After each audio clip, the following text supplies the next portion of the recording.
Hello my babies, welcome back to my channel. My name is not Leeor Alexandra, my name is Sachin. I am a life coach and spiritual mentor, and I am filling in for Leeor today because we're talking about detachment. And I don't know about you, but it's a very difficult concept for me to apply to my life. So let's talk about what is detachment first of all.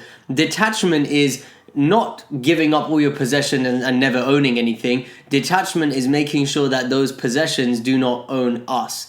And you might be asking yourself, oh, that's great, guy with the beard. What the hell is that going to do with my life? Let me tell you. This is a very important concept for us.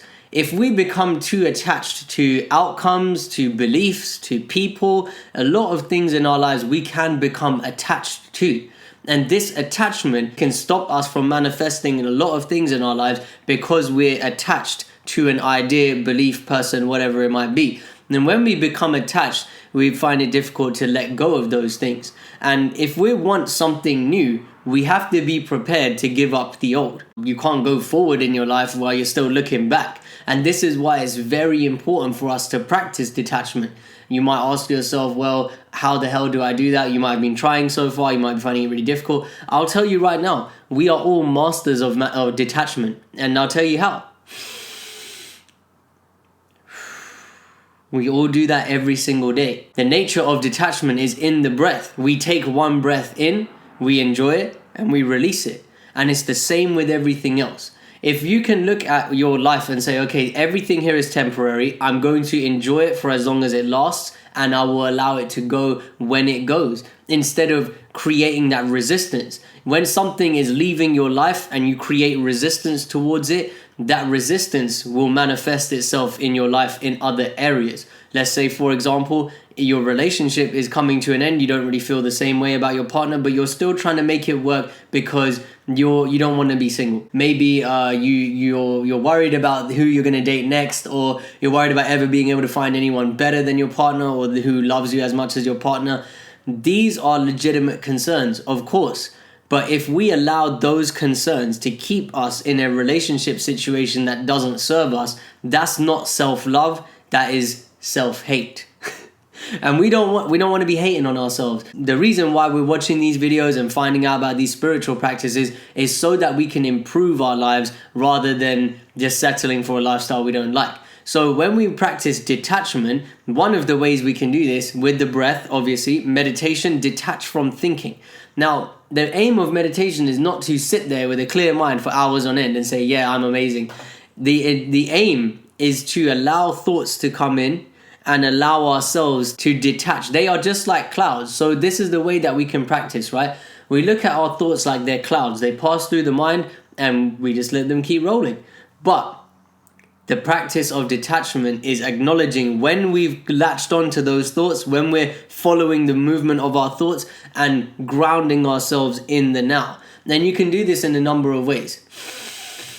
This is one of them. Just take a massive breath. That's one of them, obviously. Then we've got the other sensations in the body. When we want to ground ourselves from that thinking or from being attached to things outside of the now, we need to tune back into the present moment. How do we do that? We have got to lose the mind and come to the senses. You got to breathe into the body. Feel how it feels in your rib cage, in your throat, in your mouth, in your nose for you to breathe in. Feel the air on your skin. How does that feel? Does it feel like cold, warm? Hear, what can you hear? Can you hear the birds? Can you hear the bees? What can you smell? How does the air smell today? There's so many things that we can use to ground ourselves in the present moment. And this is a form of detachment. We're detaching from the movement of thought because the now is where we experience our deepest joy. If we follow the movement of our thoughts, we're not really experiencing what's going on in the present moment. And hence why detachment is so important. Another way that we can use detachment, technology. It's a beautiful thing. It's allowing me to communicate with you right now. That's amazing. But if we allow these technological devices to rule our lives, we're going to miss out on the actual human experience. You know, it's not to be experienced through a screen. We're interacting with each other, human interaction. You can't really replace that. So what we can do with these devices, we have our time with them, we have our time away from them, and that the time away from them is a practice of detachment.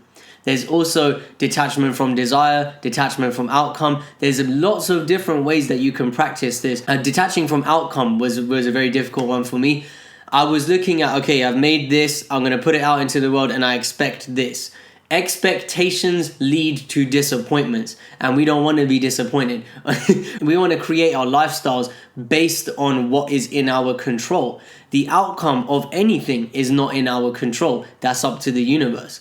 What we do have control over is this. We have agency over this vessel. So if you are having a hard time detaching from outcome, just recognize one thing. You only have control over what's in here. There's nothing else that you're able to control outside of you. We can't go and turn back the time.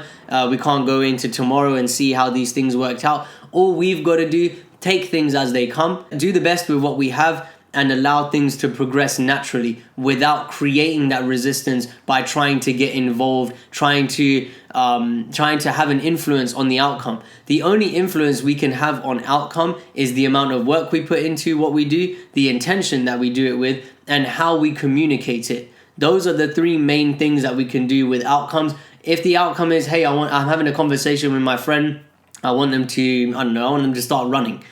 Maybe they will, maybe they won't. The only thing that's in our control is how we interact with that person, how we get the point across, and the rest is up to the universe and that person.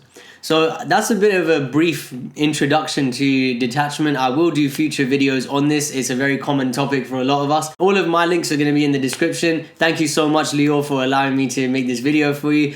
You are amazing. And all of you baby elephants out there, come say hi. My channel is going to be linked in the description. I do a bi-weekly podcast. I do a daily blog, daily YouTube videos. Come holler at me. Let me know if you got any questions, and I'll see you all soon. Peace. Hello, my babies. Welcome back to my channel. I can't even do it.